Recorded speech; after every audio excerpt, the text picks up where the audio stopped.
The story I'm about to tell you is something that happened to me personally. Even though it happened many years ago, I can still remember it so clearly, as if it had only happened last night. And once you've heard it, whether you believe it or not is entirely up to you. Just listen for fun and amusement. Even though it might sound a little embarrassing, I still want to share it with you, because it's better than keeping it all to myself, isn't it? This story began on New Year's Day, 2557. My friends and I had arranged to visit the home of our friend named Jan, who was one of the girls in our group. Her house was in Phetchabun province, but outside the main town, near Thungsaling Luang National Park. The truth is, the year before, my friends and I had already visited Yena's house once, and we were charmed by the beauty of Thungsaling Luang and the wonderfully refreshing atmosphere. We all agreed that we would definitely come back the following year, which was this year. After finishing work on the last day of the year, we stopped to buy some gifts for Yana's parents, as any good guest would. That was when Po, one of our friends, teased us by saying that, well, did you buy anything for Phai Boonkoet? Pooh teased loudly and burst into lively laughter. The other 2 or 3 friends joined in until all of them were laughing, and I couldn't help feeling my face heat up. Pooh teased loudly and burst into lively laughter. The other 2 or 3 friends joined in until all of them were laughing, and I couldn't help feeling my face heat up. Som, another one of my mischievous friends, chimed in again. Come on, Sue, buy something for him already.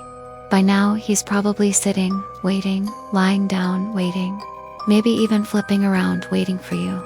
This pink heart-shaped pillow is cute, you know, Sue, she added.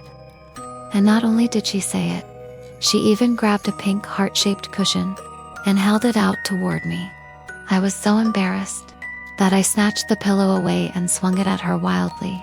The others only laughed even harder, delighted with the chaos, until people around the mall started turning to look at us one after another. We had to stop fooling around and continue shopping. Yes, Phai Boonkoet was a relative of my friend, Yana. From what I knew, he was related to Yana's mother. He had a house and farmland at the edge of the village, and he was single too.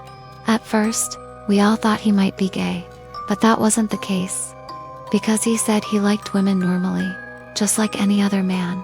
Someone once asked him why he still didn't have a wife, and he said he just hadn't met the right person yet. While we were sitting on the interprovincial bus, heading toward Phetchabun to visit Yana's home, I sat by the window, looking out at the bright, beautiful scenery along the road. He ended up getting attached to me, so much that no matter where I went, Phai Boonkoet would follow like a shadow. Everyone noticed that he really liked me. He even confessed to me directly that he truly had feelings for me. Even though there was quite an age gap between us, that wasn't really a problem when 2 people like each other, right? Suddenly, Jana, who was sitting in the seat behind me, cried out in shock. What, really? When did that happen?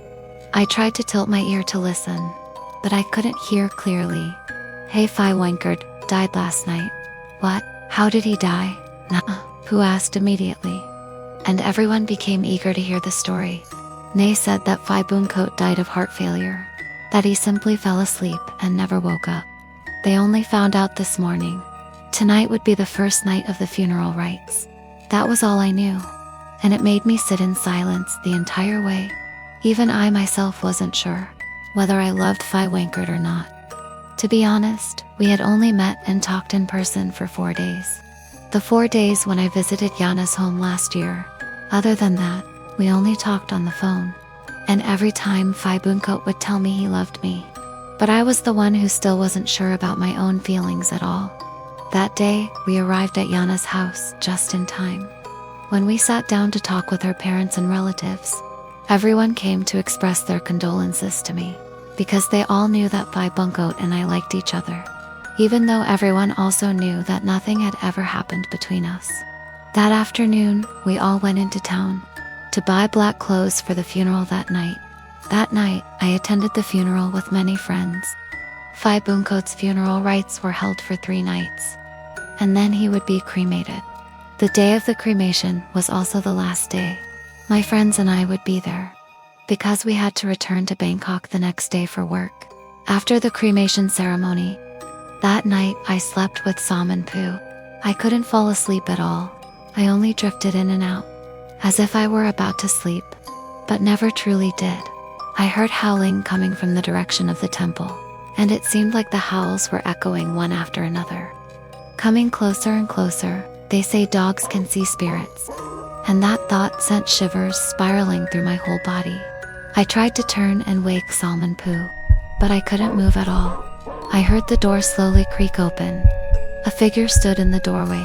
In that instant, chills shot through me. That figure was clearly Boonkoet, and that coughing sound, that raspy breathing, it was unmistakably his. I tried to move, but my body was stiff and wouldn't respond at all. Was this what they called sleep paralysis? Unable to speak, unable to scream, unable to move, yet fully aware of everything. That was the terrifying part of being pinned by a spirit.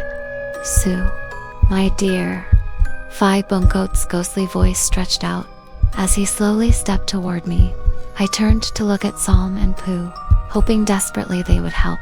But both of them lay there as if dead, or as if someone had drugged them into deep unconsciousness. Sue, my dear, will you be my wife? Please, be my wife. Anyone who has ever experienced sleep paralysis would know exactly what it's like. And at that moment, I was in that very state, my body stiff, unable to move, able to see everything, but unable to speak or shout for help. All I could do was watch. As Boonkoet's figure walked up to the foot of my bed, he stopped there, staring at me with a faint smile. His face looked handsome, but pale white. Then he slowly moved forward, straddling me, and leaned his body down onto mine. His pale face was still smiling softly. Then his ghost came in and kissed my cheek. His voice whispered gently beside my ear, "I love you so much, Sue. I wait for you every day, Sue." I tried to struggle, but my body refused to respond at all. I fought until I was exhausted, panting helplessly, unable to do anything. I squeezed my eyes shut, caught somewhere between dream and reality, because every sensation felt so vivid, as if I could actually feel it. I felt Boonkoet's face bearing against my own, felt something invading me for real. But Boonkoet was dead. His physical body no longer existed. So what exactly was happening to me at that moment? With my eyes closed, I sensed his desires passing through me. Then his voice whispered beside my ear, "You're my wife now, Sue." His ghost kissed my cheek again, a long, heavy kiss, and whispered before leaving my body, "My dear wife 5-2, remember 5-2?